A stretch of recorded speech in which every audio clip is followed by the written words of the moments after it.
Well, good evening and welcome to another edition of the Sunday Bunch live. On the panel tonight, we've got Terry, Jacob and Shah joining us. How's your day been, Terry? I've been canny. Just been out for a run, been out for a walk, so plenty of exercise. Just watched Liverpool win the league, so been canny, relaxing, aye.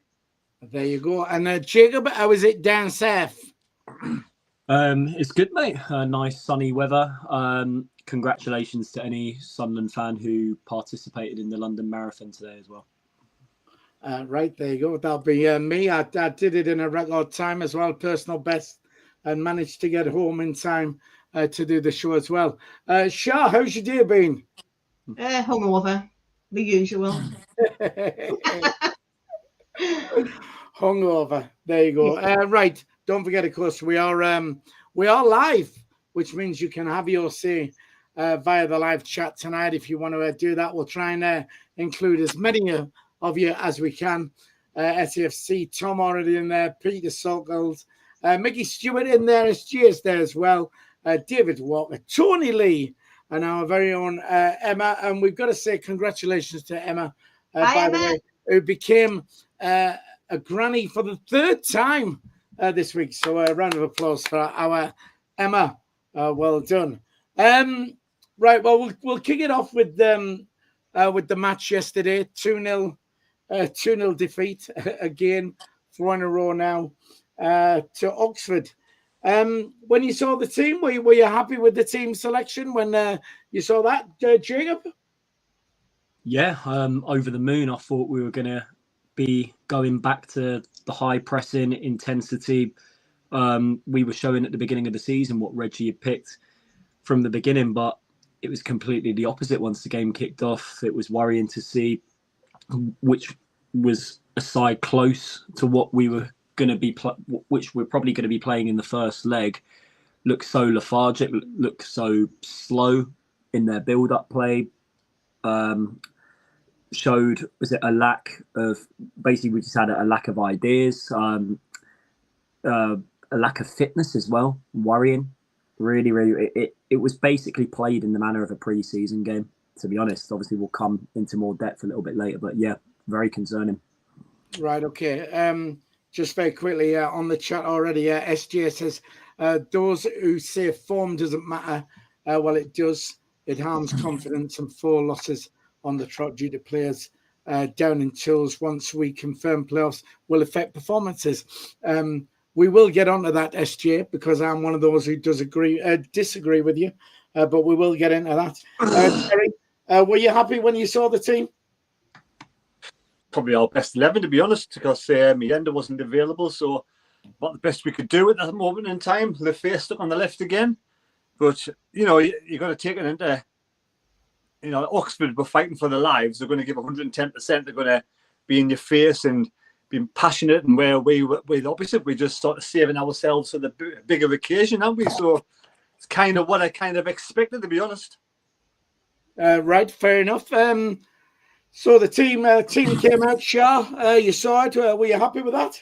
Yeah, I was really happy. I was like, get in, here we go. Decent team. Last away game. It's going to be good. Yeah, didn't last very long, did it? All right. I just don't know. I don't know if they're saving themselves from injury. I just don't know what's happening. Right, fair enough. I must admit, when I saw the team, I thought, oh yeah, he's because like we say, he's been resting players right for these playoffs, and I thought, oh well, he's going to use this game and the next game to get a bit of momentum back again. So I was quite happy when I saw the team, but. I mean, when you watch the game, did we actually give 100%? I mean, were we saving ourselves? I mean, you looked at it, and I mean, I just didn't think we were at all. Jacob, your thoughts on that? We just didn't look at the races, to be honest. It looked like we were feeling some of the players who literally just come back from injury as well, being eased back in to the starting lineup. The likes of Lefay, Job had a period where he was rested for a bit, was brought straight back in. Hume was suspended for the last one. He was back in. We looked a lack of cohesion on the pitch, particularly in the final third, where I don't think we had a shot on target at all in the whole game yesterday. So, and if you're going into 2 crunch playoff games on the back of a performance like that, I mean, hopefully we have to see some form of improvement against QPR next week, a team who got stuffed 5-0 yesterday. The players right now have just got to give some more light at the end of the tunnel for the fans, because what we've seen as of late, as I mentioned at the beginning, that's close enough to our strongest 11. I know we had Sirkin back on the bench. He got a few minutes at the end. Mayenda will be back for the final home game, but it's worrying, really, really concerning. Right, okay. Just very quickly on the chat before I come to you two. Ryan 1994 says we need to up our game. We've got any chance of getting anything in the playoffs. Just over the last 4 games are a blip. Sunderland 1973, which happens to be Lee, our very own Lee, who's on the channel. And my limited Spanish says, good evening, lads and lasses, I think. Only available to listen tonight. Thanks for tuning in. Shaw, you watched the game. Do you think, I mean, we didn't really give 100%, did we? Are we just saving ourselves for the playoffs, not wanting any injuries and stuff like that, do you think? Yeah, it's probably the injuries that I was thinking that they're going to save themselves for. But I don't know. Like, for it being probably our best 11, there was just nothing there. There was no excitement. There was no want. Yeah, there was a couple of good crosses, and we hit the crossbar on whatever. Chris Rigg, aye. He was a little bit into it, to be fair, but I just think there's nothing about us. You sit in and watch it. You watched them before Christmas, and you had all the excitement in that. And I just think the fans haven't got the excitement anymore. I haven't. I just feel like he will go again. Right, okay. For coming to you, Terry, Bristolian Mackham on there says, he all right? Shoot Jacob's hand at Bristol City. It looked like he'd had a few before kick-off. Had you had a few before kick-off there? I did, to be fair. It was a jolly day, that, despite the to be fair, Jacob enjoys his away days, so he's quite welcome to that. Terry, you watched the game. Your thoughts? We didn't really give 100%, did we? No, I'd be lucky if we give 80%, man, because you see, there's no point. There's no point giving it all against the team like Oxford, who are really going to give everything, and they're going to try and kick you off the park. They have to save their championship sort of status this season. So you're fighting a losing battle, trying to get stuck into that lot and getting your players injured. We're just getting the majority of the players back. Dennis Sirkin got some minutes, which is a good thing. So hopefully he'll come back into the start lineup at some point. But it's just, you can see, I mean, let's face it, it was one of the worst performances we've had this season. It's a bit like the end of last season, isn't it, where it's just tapered off completely. And if we get to the playoff final and we play the playoff semi-finals, and we end up playing the same as we did in the last 4 games, that's when I'd be really, really disappointed with the team and disappointed with the management. So I'm hoping to see a different scenario next week, because we're playing against a team that's on the beach already. So, we're keeping ourselves fit. We're taking over, keeping ourselves fit, keeping ourselves fresh, and hopefully we will turn up for the playoffs. All right, Jacob, you want in there? What was worrying also, Terry will agree with me on this, was the lack of doing the basic things. The amount of times we gave the ball away in midfield, particularly in the first half, and we resulted to, as the game got stretched, to us trying to play the ball over the top to the forward line, who weren't really fussed about busting a gut to make runs to get in behind them, particularly Isidore at the minute. I mean, this is a man who looks really out of his depth right now in terms of the confident Isidore we saw at the beginning of the season, which, the way how things are going, it looks like Mayenda's going to replace him and be the main man to start that striking role come the playoff games. But it's sad to see, someone who literally was a breath of fresh air when we first got him, and now it's come to this. For me, he hasn't looked the same player in terms of his body language and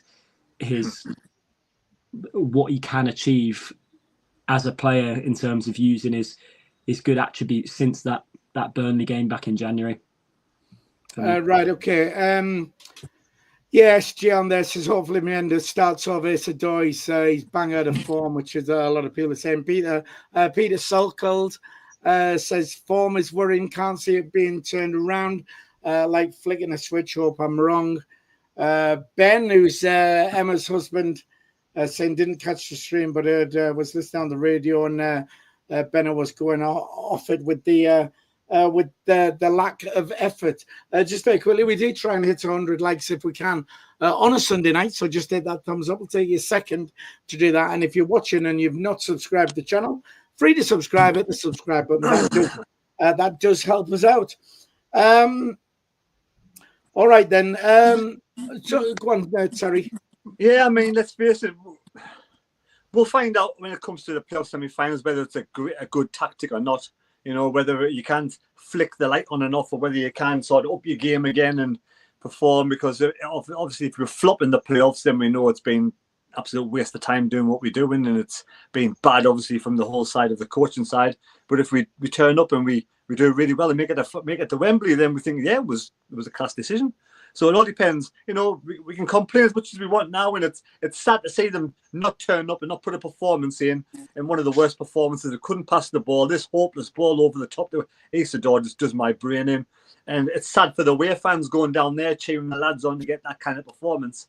But at the same time, you can see where they're not really going to bust a gut. They're not really going to get themselves injured or get themselves any kind of sort of, you know, in a fighting sort of match where they might get a red card or this, that, and the other. So we'll see what happens in the playoffs. We can really judge it then. I mean, you touched on it not being dissimilar to last season. Last season, where the end of the season was absolutely horrendous, nothing to play for. I mean, we're in a much better position this time. But yeah, these games are just irrelevant now. You know, at the risk of being called a happy clapper and what have you, I just think Reggie has just got it nailed on. I just think it's genius. I think what he's doing is just spot on, and I think come the playoffs, he's got it exactly right. He's resting these players. Yes, you know, initially it took a lot of head getting round, because it's always been about, every time it's always been about form going into the playoffs. The form team is the one what does it. I've never ever seen it done like this before. But I just think he knows exactly what he's doing. He's resting the players, and come that game when we play that first semi-final, I think we'll be shit hot. I think we'll wipe the floor with them, and I think he's got it nailed on. Terry? Yeah, you can either go one or two ways: absolute genius or absolutely clueless. So we'll soon find out which one it is. Jacob? I sort of agree with you, Philly, in a way, in terms of how he's approached it for the final running of the season, you know, chopping and changing the side a bit. But I think all the fans want to see is just a little bit more intensity in the performances. But at the same time, you have to remember what let us down in the last playoff campaign we participated in 2023. I think that second leg away at Luton, we had, I think, midfielders playing, centre half, full back. And we were out bullied, out muscled, and Luton basically tactically was spot on and done the job in that second leg where we were down to the bare bones. So this time we hope that this sort of different approach, keeping our key players fresh, will be enough to get. We have to remember it's not a one-off game. You know, going into a tie where you have to get through over two legs, it's a completely different approach how you go into it from a managerial perspective, really. But that first leg's going to be ever so important, like what Philly just touched on there. Yeah, but I mean, you're saying, you know, the fans wanted to see a bit more intensity and stuff like that. And don't get me wrong, you know, when I saw the team yesterday, I thought, oh, this is it, like we're going for it. But the game doesn't matter. More intensity, you know, more intensity and risk injuries, and you know what I mean, it's just, it really doesn't matter. It's maybe it was a case of fitness, you know, over the result, just getting out there, keeping fit, but not doing too much. Terry? we've got to play our starting 11 next week. That's going to start in the semi-finals of the playoffs.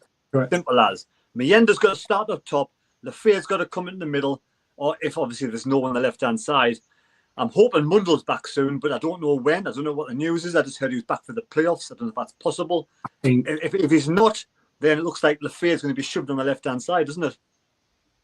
Right, okay. He might. There's a small chance he could be in the squad next week, but it's touch and go. Mundell, I'm on about. Ryan, 1994, Southampton lost their last 4 games and they went on and won the playoffs. So who knows? We're the lads. Or do we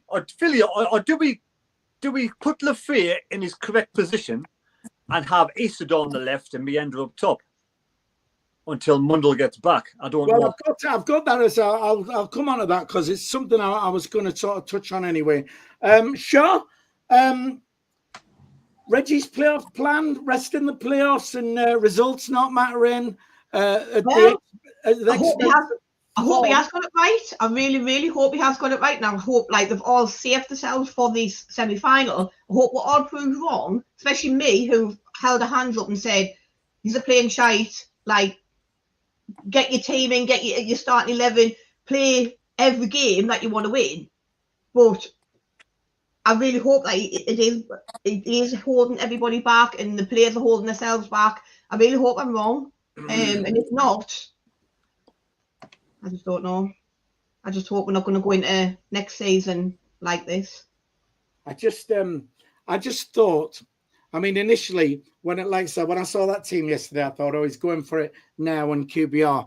But my thoughts were initially that he'll just still rest people and just, take it easy.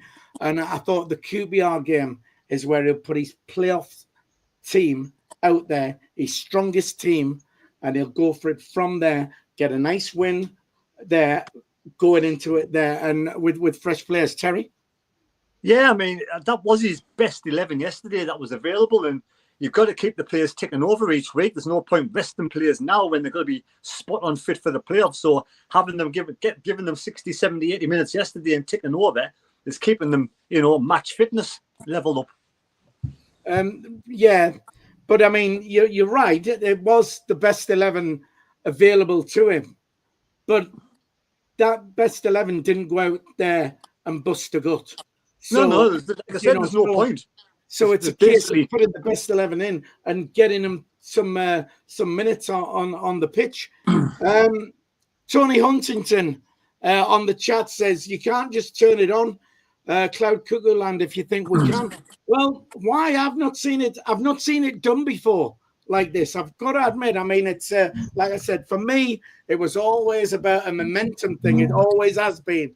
And it took a lot of time for me to get my head around that. But I love the thought of what he's doing now. I think he's got it absolutely nailed on. I think he knows exactly what he's doing. And like I said, we'll all be singing his praises. If this comes off and we go up, then everybody's saying, how brilliant he is. At the moment, it's like, oh, well, shit. I've seen on social media, he needs sacking. The only way we're going to go up through the playoffs is for the board to sack Reggie now. You know what I mean? So, Terry, you want in there? Yeah, I mean, let's face it. These games are like pre-season games, aren't they? When you start the season, then you switch it on, don't you? People say you can't switch it on enough, but you win the first game of the season, you've switched it on. So it's like the playoffs. Playoffs is like the first game of the season, and these are like sort of the pre-season ones. It's getting themselves really keeping themselves in a good level of fitness. I mean, I think they're going to Portugal this week to do some warm weather training apparently. So there's another, So I honestly think we will switch it up by 20-30% in the playoffs. Like I'm hoping anyway. Yeah, I'm just confident. I mean, who knows? Like I say, it could. If it backfires, then, he could be in trouble. But the bottom line is you can't fault the job he's done this season. Because, I know we did our predictions at the start of the season. And other than, I know I had him down in 4th place to finish. But even I was sort of being optimistic there. Mike, his usual self, was automatic promotion. But everybody else was sort of being realistic. So we've overachieved this season. Terry? What you can fault is, for me, that the ambition to push for the top two in the January window, to not go out there and really bring in, we've been saying this for a few years now, an out-and-out striker. We still haven't got this out-and-out striker. Yes, we've got Mendy, who's looking good, but at this moment in time, he's still not an out-and-out striker. We're still missing that. We didn't really go for it in January. We just got Lafay, and that was basically it. So since January, we sort of tapered off, and I think that's the reasons why we haven't strengthened the squad. We've got a lot of injured players as well over the last few months, and that doesn't help the strength and depth, and that's where we've been a bit weak. So for me, if for whatever reason, look on the black side of things, we failed this year miserably in the semi-finals. For me, next season is the season where we say, and that's your 5-year plan. If you don't succeed next season, or you flop next season, then maybe we need a new change of owners. I don't know. But if it comes off this season and the master plan was to get promoted through the playoffs this season, and we go to Wembley and we win the Premier League next season, then it's a stroke of genius. So we'll see how it goes. The time will tell. Right, okay. Emma on here says she really can't see us winning over 2 legs. Would love us to buy. Can't see it. Maybe I've lost that somewhere. Gary Sleep, who expected us to be top 4 in June last year. Me, but I was just chancing it. Stephen Hensel says, if I'm that confident, let's have a bet. Stephen, if I earned the sort of money you earned, then I could afford to gamble money. But when you earn the pittance I do, then we can't be throwing money away like that. So, right, okay, you touched on Isidore being moved out on the left. I've got down, he's bang out of form and has been desperate for a goal. So, should we not move him out left and, try, because when we bought him, we wasn't 100% sure if he was actually a left winger or a striker. Jacob, thoughts on that? Well, I remember when we first got him, I think someone telling me who watched a couple of his games playing for Zenit last year, a lot of his goals were scored playing on the left-hand side, but it felt like we brought him in purely to give Mayenda some competition in the main striking role, which worked down to a T. We thought, he's built like a number 9 here, a natural finisher. His pace is just outrageous. His pace is up there with probably one of the quickest players in the division, to be honest, if you set him off, but we don't use that enough to our strength when he's on the pitch. We don't play those through balls enough for him to run onto. But him on that, I don't think we've ever seen him start a game playing on the left of the front three ever. But that he's more than capable of doing that. I remember that goal. Terry might remember the Sheffield United game on New Year's Day, where he used the pace on the left-hand side, shrug off the marker and then just fired it in the bottom. I think that's the Isidore we want to see consistently from that left-hand side. But for me, I think Reggie, what Terry mentioned a couple of minutes ago, I think Reggie will just find a way to play Enzo in that position right now. I think he won't. He will rely on the same midfield three that's what won us most of our points for the majority of the season, which is Neil, Job and Reg. Right, okay. Just very quickly back on the chat. Chris Day says this is the 5th year of the 5-year plan to get to the Premier League, isn't it? So, well, yeah, I believe it is. But, and if it works, then there you go, it's in place. Something about Tommy Watson here. I'm going to come on to that after this anyway, so we won't address that just yet. Terry? Yeah, plans don't always go to plan, do they? So, I mean, as long as we see that they're improving season within season, then I'll be happy. But if next season, if for whatever reason we didn't make it to the Premier League, next season we go backwards and don't even make the playoffs, then I think it's time to change whatever this plan is because it's not working. Right, okay. While you're on, Terry, Wilson, would you consider sticking him out left? I'd be tempted to put Chris Rigg on the bench and put Lafay as the number 10 with Job and Neil behind and have Isidore on the left-hand side until Mundell's available, yeah. Because especially next week and see how that goes against QPR because we need to try it to see if it works.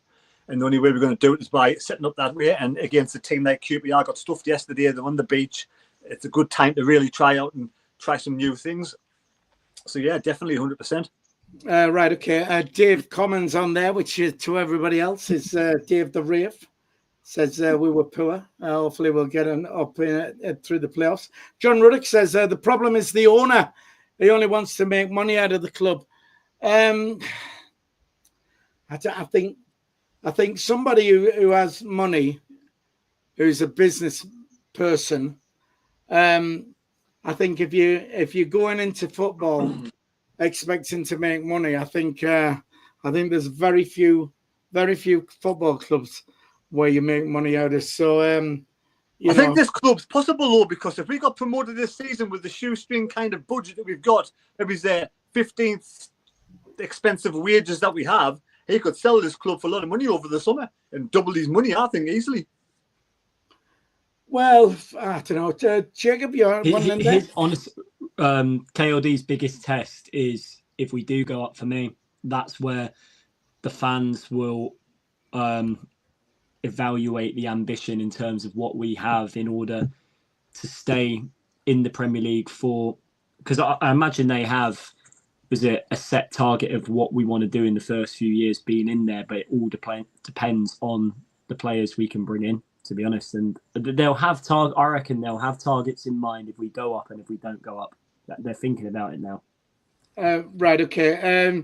Jamie McCoy says, Jacob, yes, Isidore's quick. But when he's played through, a lot of the times he goes to ground too easily. Yeah, correct. Yeah, and needs to learn you don't get fouls given too easily in this division. Go on, Jacob. The way how things have been of late, he will not be in the starting lineup for that first leg. Away, whoever it's going to be. For me, he will go with Mayenda as the main man, and I'm all for that. For me, Mayenda, whenever he's on the pitch, starting as the main striker, it just feels like we're more of a threat on an attacking point of view right now, because of what he can offer when he's in the penalty area. Isidore, he can potentially go back. The saving grace he has is this is his first season playing here, and I think if we stay down, I think when he gets a full pre-season under his belt, I think we could see him adjust his game a lot more and get more goals next season. But yeah, right now Isidore, I think. Right. He'll be a decent option off the bench, but he won't be starting that first leg for me. Right, okay. Shah, Wilson Isidore, banger at form at the moment. Would you stick him on the left? Yeah, I'd give him a go. I mean, at this point, the way we're playing now, I'd give anything a go. Yesterday, I didn't think he did anything yesterday as well. I think it was a bit boring. I mean, the same old all the time. Nothing about any of them. But I would give anything a go. I wouldn't sack Reggie. No, definitely not. I think he's done us good this year. Fourth, as I say, who would think we would be fourth? I never thought we'd be fourth. Never. So I think he's done a lot for us, and then I definitely wouldn't sack him. Definitely not. Yeah, I think we all agree. About the sacking of him. It's just I'm just saying it was just something that I read on social media today, and people, as per usual, knee-jerk reaction. The only way we're going to go up is by getting rid of him. It's what they were saying. Just very quickly, let me go back to the chat. Kino says Isidore, he's not a natural centre forward. Too many flicks, pushed off the ball too easily. When we need the ball to stick with him. He also says Rig has to be the man to drop out so we can bring Lefay into the centre. We're all dying to see that. I mean, you can see, he's got so much quality, Lefay, as well. He's just, you can see his quality, and to see him in that position, would be great. Johnny Cool says, "Don't worry, lads, Sunderland will be right up for it in the playoffs." I agree, Johnny Cool. I do agree. Just very quickly, we've got 141 people on the stream at the moment, 46 likes. If you can just hit the thumbs up for us, we'd like to hit 100 if we can. On a Sunday night, it'll take you a second. If you are watching on a mobile device and you got the live chat on, just close the live chat and you see the thumbs up. Hit that for us. And don't forget, if you're not a subscriber, it's free to subscribe hit the subscribe button if you would, and that will certainly help the channel out. Tommy Watson, then, somebody touched on it a little bit earlier in the chat. Should Tommy Watson be part of the plan now? I mean, let's say from now on, from Saturday, it's going to be our playoff team. We're going to go for it, get a win, go into it. You know, should Tommy Watson be part of this? Sharp, what do you think? I don't know. I haven't really thought much of him. I think he played a good game. Not yesterday, for what he was on. He wasn't on much. I just don't think he did anything yesterday. On the bench, probably. But I wouldn't include him too much, to be fair. Right, okay. I didn't think he was that bad against, what was it, the Blackburn game, I think, on Monday. I thought he tried. But, I mean, he is away now. He has had a dip in form. Terry, would you include him as part of the plan? Yeah, that was the first game, Blackburn, where they did change the side and rest a lot of players, and I understand why he played that game. But for me, next week, no, doesn't get on the pitch at all next week. Got to play the team that you've got. I don't even know whether I heard this somewhere, whether he's not available anyway for the playoffs. I'm not sure if that's correct or not, but I'd rather just, I wouldn't even have him on the bench, to be fair. I'd just let him get on with his Brighton career and wish him all the best. Good luck, but I'd play the players that we have in the side, the players that want to get promoted to the Premier League next season. And I'd say the starting 11 I'd play next week is what I've already said. Right, okay. I'm just trying to... SJ says Mendy's still going through concussion protocols, so he can't play against QPR. I thought it was only 1 week. Yeah, that's what I thought. Right, okay. I'm pretty sure he's available. Right, if anybody else can throw any light on that for us. Jacob, Tommy Watson, would you make him part of the plan? Fair enough, a decent squad option, but yeah, it all depends if when we do come round to giving him minutes in the two legs that we have, what stage of the game we'll be at. Will we get to a point where we have to chase the game, or will we get to a point where we need take back it? I think the only time we'll see him is if we'll be at a point where we need to throw everything at the kitchen sink, and where we're in a situation where we're potentially chasing the game, or a goal down where we need to get back in it, get back in the tie, because I think that's the sort of player he can be valuable for in the playoffs. Coming on is fair play to it. Yes, I didn't think he was all so bad yesterday when he came on the pitch. I thought at least he wanted to take the right back on a little bit when he came on, using his pace, getting to the byline, getting crosses into the box. But it's still, it wasn't enough in terms of quality to really hurt Oxford. But yeah, I think we will see some minutes from him depending on who we get, but he won't be starting games, that's for sure. Right, okay. Just very quickly on the chat, Stephen Hensel, I would love Christian Speakman to leave in the summer. Say we're doing the championship next season. I mean, I know we've knocked Speakman in our time on here, but I think overall, I don't think he's done that bad a job. I mean, they've changed the way we do things, brought a load of young kids through. Yeah, we develop them, sell them on, so... he hasn't brought Chris Rigg in and developed him, has he? I mean, how many players have come through the academy? Chris Rigg, Tommy Watson. I think, Tommy Watson was already here when Speakman came. Chris Rigg's not really, I would have thought, as much to do with Speakman. So a lot of players Speakman has brought in have been injury-prone, potentially good young kids. And that's one of the issues I've got with this system, is that we bring a lot of players in who have a history of injuries. And that's where they're going to end up staying, unfortunately. You might get one or two gems who don't, but at the moment, we do have Lacey, we've got Ballard, we've got, even the likes of Sergen.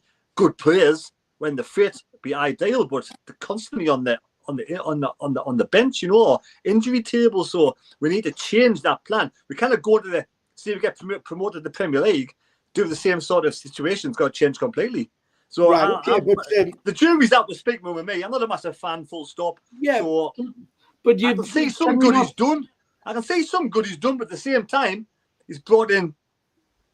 Yeah, but can you not say on your argument with Chris Rigg and stuff like that? Can you not say if it wasn't for Speakman's policy of using younger ones, Chris Rigg might never have even seen the light of day in the first team, because if we didn't have, we're using young ones, if we were bringing in more experienced players. Pickford? What about Patterson? These other players that come through the academy. If you're good enough, you'll shine. Simple as. If you're good enough, you'll shine. Yes, it's good for Speakman to help develop these kids, but the coaches are there as well. Give some credit to Dodds. Dodds must have had a lot to do with these youngsters over the years as well. So, it's not, just because he could be coming up against the head honcho there doesn't mean it's, like I said, he's got some positive things right, but for me, he's got a lot wrong as well.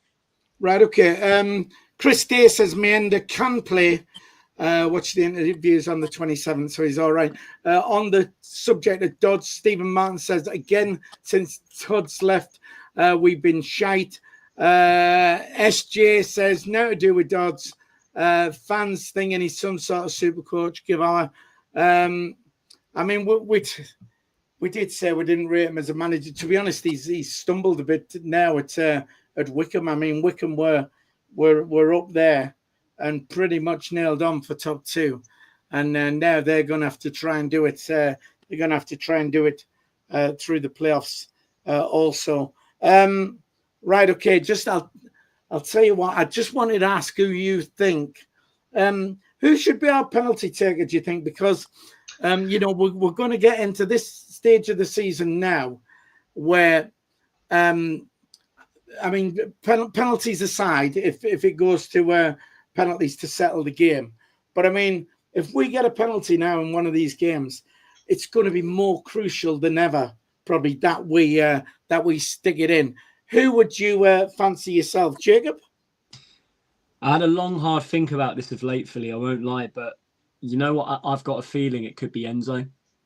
If it comes down to it, I think Enzo. The free kicks that I've seen him take, I remember he's got some proper whippage on it, and I think he will be.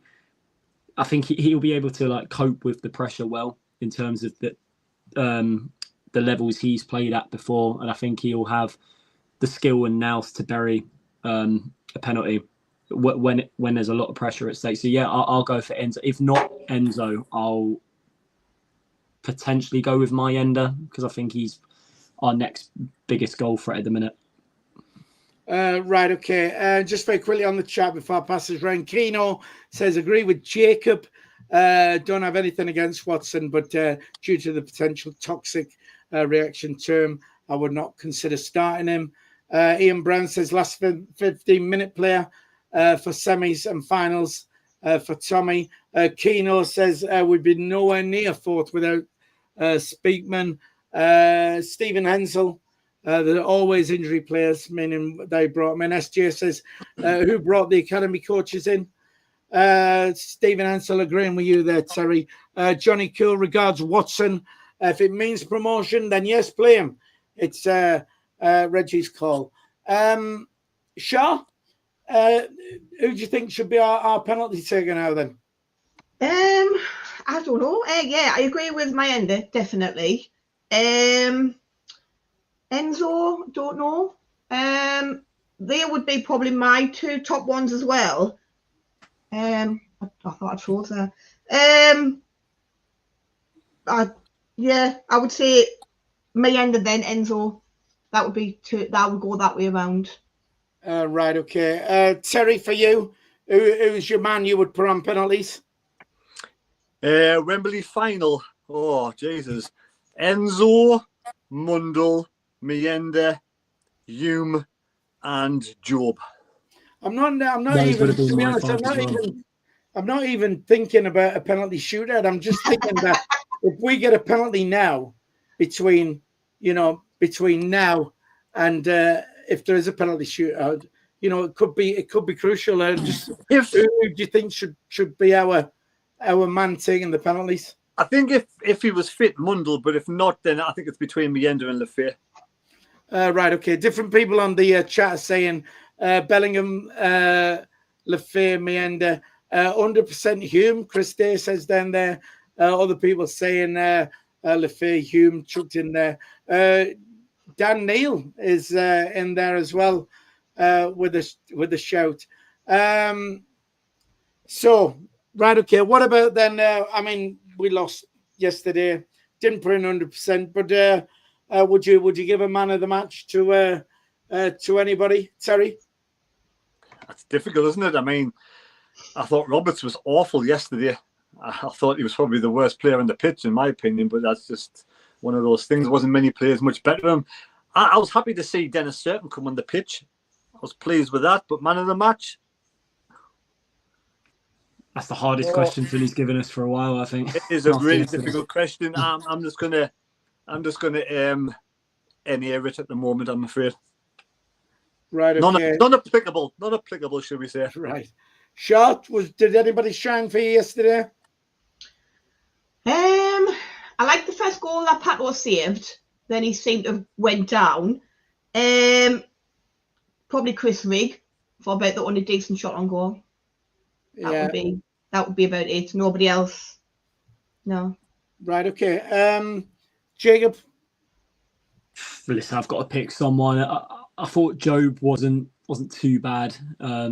Second half, I think he started to come into his own a little bit, shrugging off people trying to tackle him and moving the ball a bit quicker with a little bit more intensity. But that was the best of a bad bunch. It was a complete off day for a lot of our boys. Right, okay. We've, I don't know if it's individual ones, but some of us have been called divvies on here. Thanks, Sam Slater. Are you entitled to your opinion? We're only here, we all support Sunderland. We all want Sunderland to do really well. We're only giving... Anyone's forcing them to watch, is it? We're only giving our opinions. That's all it is, which we're entitled to, as you are entitled to yours as well. Saturday then. Last game of the season, Sunderland QPR. It's a 12:30 kickoff. All the teams kicking off at the same time. Is this the one we go for our playoff team? Then we stick our best team, our team what's going to start on the following Friday. Is that the team we're going to put out, Shaw? I don't think he will, because look, I know Oxford were fighting relegation, but I don't think he will put a decent team out, because look what happened. It just, well, I can't say it backfired, but I don't know. He might put the best 11 out to get them up to fitness, but I think he'd be scared of injuries again, so close to the semis. I think I'm not confident that he's going to put a good team out at all. When I look for that, when that team comes out, I don't know. I'm not confident he's going to put a good team out at all. Well, it's. I'll come to you just now, Jacob. I'm sort of half with you on that, Shah, because I mean, though I'd probably like him to put our playoff team out and go for it and get a good win and start off what we're going to do. But I mean, I've banged the drum all show about form, momentum not necessarily being being something, and he only needs to turn it on the playoffs. Jacob, should we be putting our playoff side out now? Yeah, I think so. It's the last rehearsal now before it properly starts. The crunch time starts, where the pressure can really get to players, and we've seen over the last few years decent players who've participated in the Championship playoffs which have crumbled under pressure. So it's a case of how we handle it. I don't know what players participated in the ones 2 years ago. I think it's Patterson and Neil. I think are the only two, Terry, that are left from that. And Trey Hume as well. Yeah, Hume 09, Patterson and Neil. They'll be.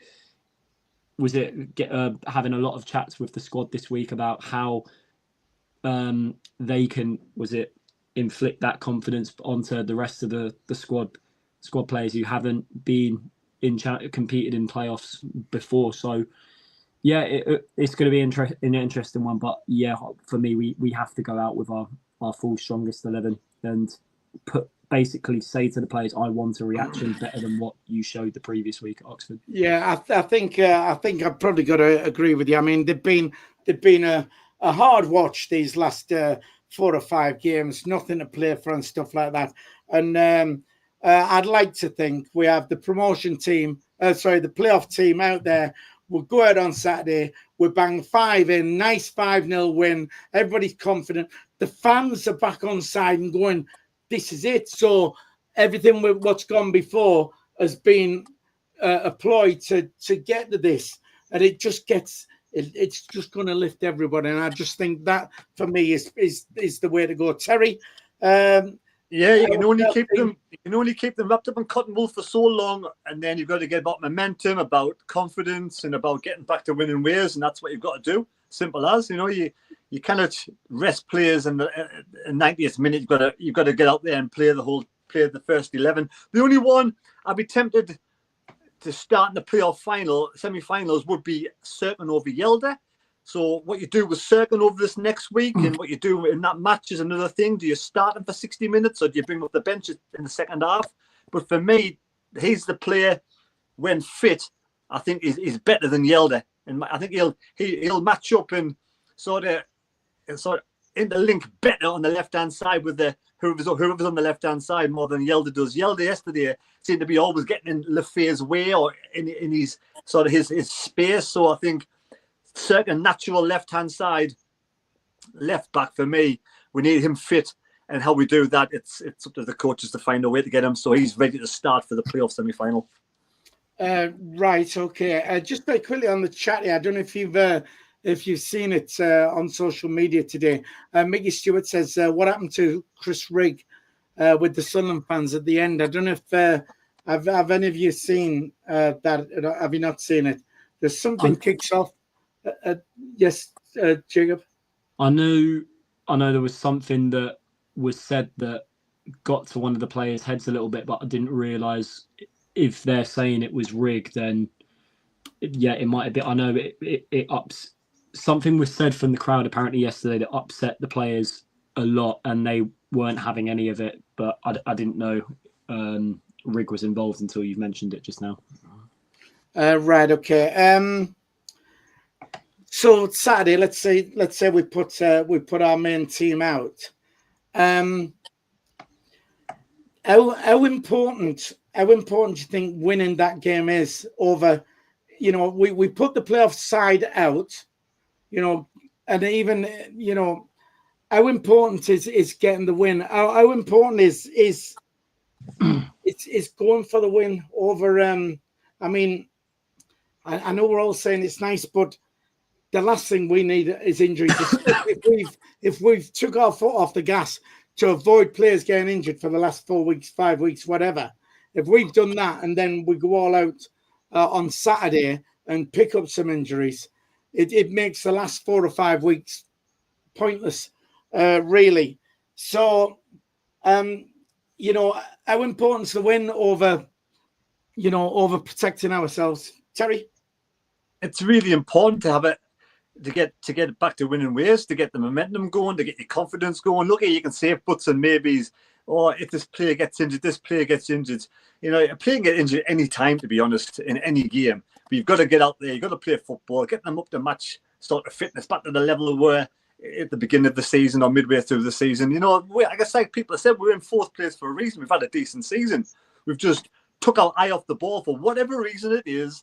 We've qualified for the playoffs really early, and it's hard to not think about the playoffs and having to just get through all these dull games that really are meaningless. And so for me, yes, get your first best 11 out, get out there, bit of momentum going, give it 100%, get yourself top fitness, peak fitness, and you cannot worry about injuries. It's one of those things you just can't. Right, okay. Just very quickly on the chat, Ian Brown, who was down Oxford yesterday, said it was Isidore who was arguing with the fans. So again, don't know what exactly is going on. I've seen it, but I don't know what was said and what's. It's just no need for it, man. There really isn't. If you see a shocking performance like that, just just leave the ground. To be honest, I know people want to. I know, but Jacob, when you've travelled all that way, and you know the players. What difference are you really making, though? Well, the thing is, it's a lot of it. It's just it is frustration, and it's like, how many times do we say, you know, not but win, lose, or draw, so long as that player, when he pulls that shirt on, gives his all. That's all. As fans, that's all we say we're bothered about, you know. So going down there and seeing them not give their all can be frustrating. Though for me, there is an ulterior motive to doing that. You know, it's Reggie's plan, and you know, but I can understand. I can understand it happening, and it can be said in the heat of the moment, and probably more at fault would probably be the player for reacting. I would have thought, you know, I mean, once you do that, I can understand that, yeah. You know, does that not show the player has a bit of passion about him, though, if he was reacting in that way? Well, yes, that as well. Yeah, fair point, Terry. Because obviously the fans are passionate, and obviously Isidore said how much he loves the club, so he maybe thinks, well, if this is the plan by Reg, not to give 110, not to give 100%, and to hold them back a little bit, that's part of the plan. That, and then you're getting abuse for it. They might be thinking, So obviously, passion could work on both sides, you know. Fair point, Terry. Fair point. Jacob, just quickly, how important is the win on Saturday? Is it more important? Massive, yeah. More important than injuries, then. But it depends. We might not get any injuries. That's the thing. Who knows? You can't prevent injuries, but going into playoffs with confidence on the back of something like a win is more important for me. Right. Okay then. Shaw, is it massively important we get this win on Saturday?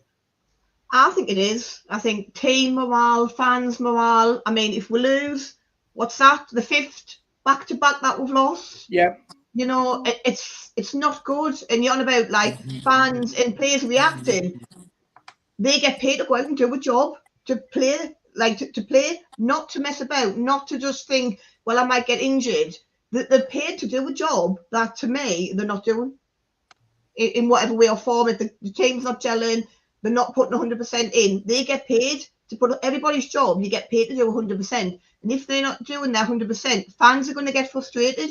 And then this is where you're going to get this from. So I think we need a win for the team morale and for the fans morale. We need a win. Right, okay.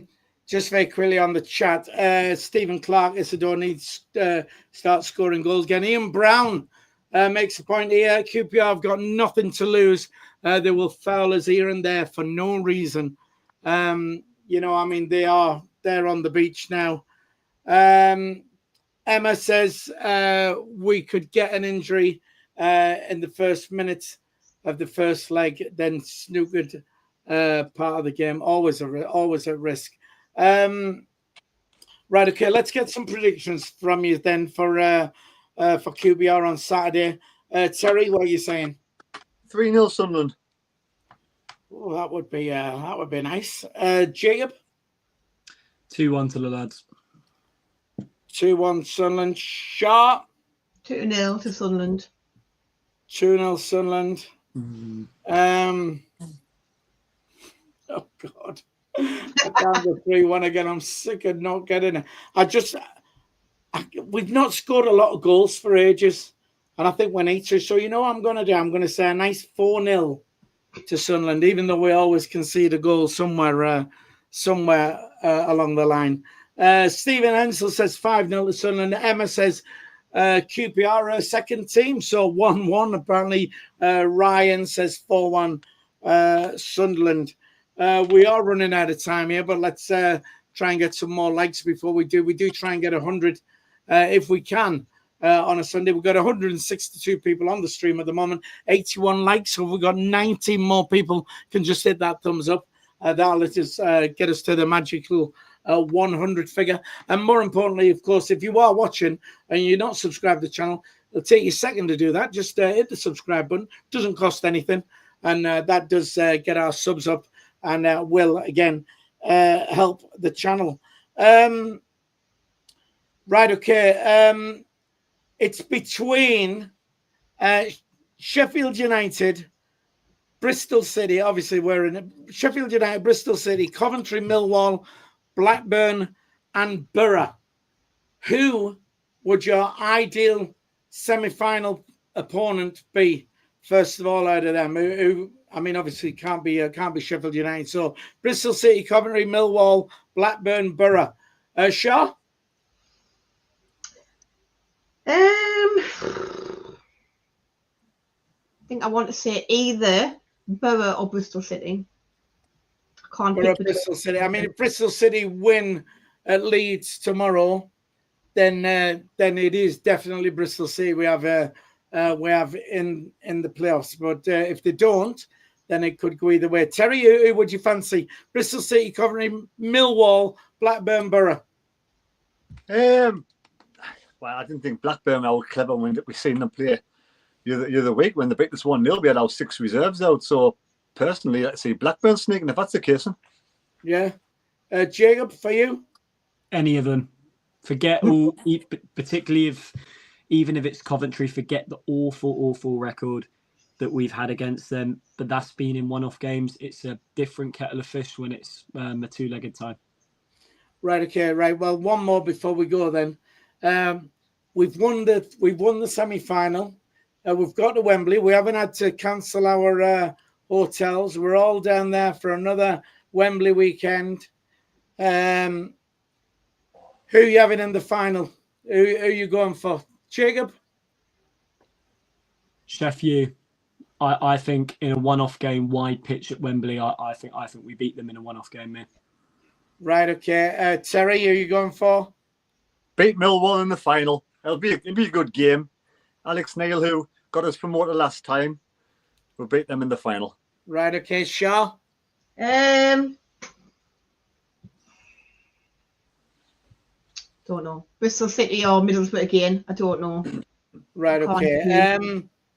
Right, well, for me, and I know Terry doesn't like superstition and stuff like that, and I'm very superstitious.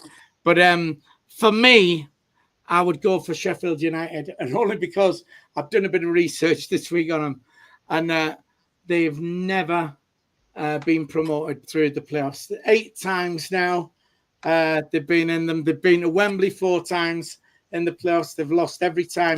Haven't even scored a goal when they've been at Wembley. They've lost 4 times in the semis, including once to us. So Sheffield United, with that cracking record they have, I think we'd over to you, Sunderland. So they're probably the last team we want to play against, I think.